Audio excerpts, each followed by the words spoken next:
And if it doesn't work in the first time, you'll figure out how to do it better the second time. And each time you'll get better and better if you just keep changing your approach and learning for each one. Stop pressuring yourself to try to do it all.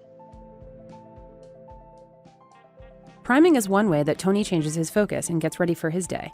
But a lot of other people you may know do too, like author and podcaster Tim Ferriss and Joe Gebbia, a co-founder of Airbnb. To learn more about priming and watch a video on how to do it yourself and start your day like Tony Robbins, go to www.tonyrobbins.com/priming. I think the most powerful thing when you have any goal, it's going to be scary. You're going to be afraid, but you have to do it anyway. You have to take those risks. And what is it that makes it worth our while to take those huge risks? To me, I think it's that why behind, why you must take this risk.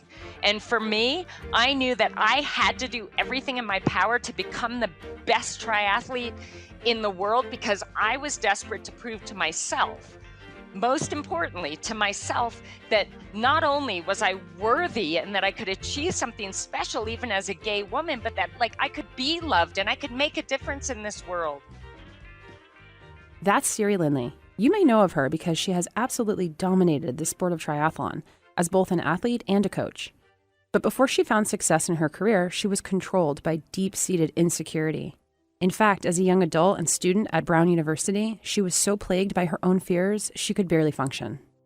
So when I was 20 years old, I was going to Brown University in Rhode Island, and I was an absolute mess. I was truly terrified in my own skin, and I felt like a crazy person because I was so overwhelmed with fear and anxiety, and I didn't know how to deal with it all. Now, keep in mind, I'm a 3-sport athlete. I'm a field hockey player, ice hockey player, and lacrosse player at Brown. I'm getting straight A's. So on the outside, it looked like I had it made in my life and everything's great and I must be so happy.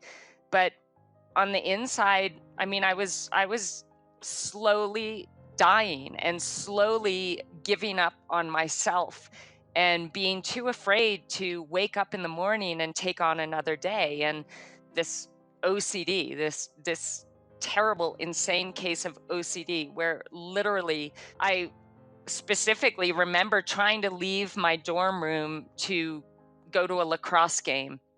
And I would be so anxious and so fearful that I'd be putting my socks on and off 10 times or 15 times until I felt like it was safe to leave them on this time, that nothing horrible was going to happen this time when I put my socks on, or washing my hands, for 10, 15, 20 minutes sometimes, and flicking the lights on and off in order to get these horrible fears and thoughts out of my mind. And no one knew anything about what was going on inside of me except me.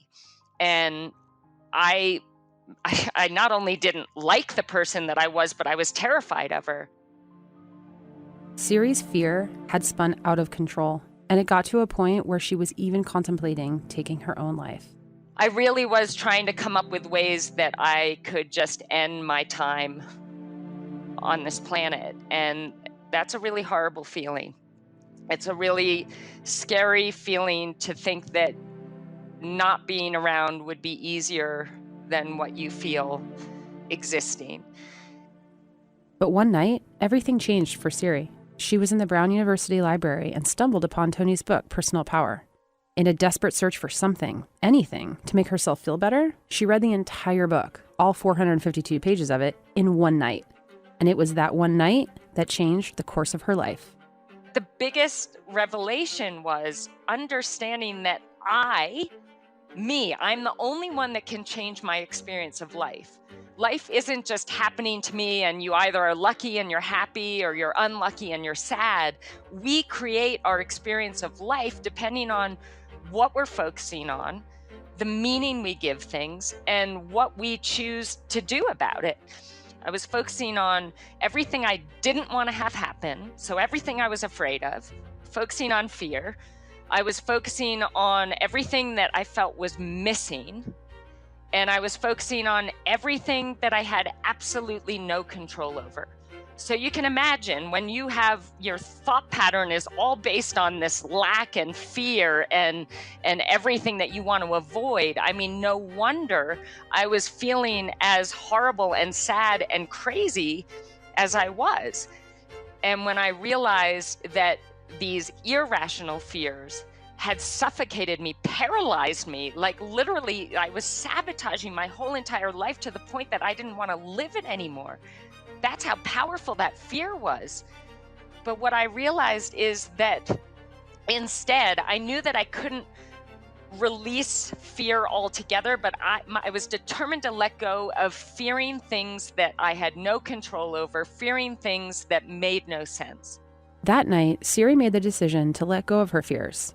She also set a goal for herself that was not only risky, but seemingly impossible. She set a goal to become the best triathlete in the world. For me, I knew that I had to do everything in my power to become the best triathlete in the world because I was desperate to prove to myself, most importantly to myself, that not only was I worthy and that I could achieve something special even as a gay woman, but that I could be loved and I could make a difference in this world and I could inspire other people. Like this was a desperate mission for me. So I didn't care how afraid I was. Nothing was going to stop me because a risk was worth taking. But there was one small problem. I didn't know how to swim. I was 23 years old. How did I expect to be the best in the world when at that level, I mean, it's former Olympians, it's former Olympic swimmers, and I'm just learning how to swim. Yes, I was terrified, but I also knew that, like, to me, I felt like fear is the universe saying, take this on.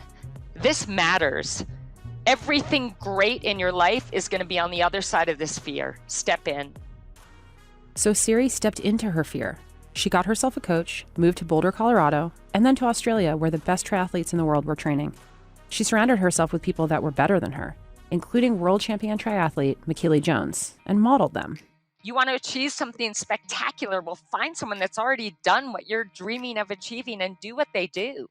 I needed to, watch her rituals and her habits and eat like she ate and train like she trained. And my God, it took me to a whole new level to where I was racing pro and coming in, top 15 in the world at the time.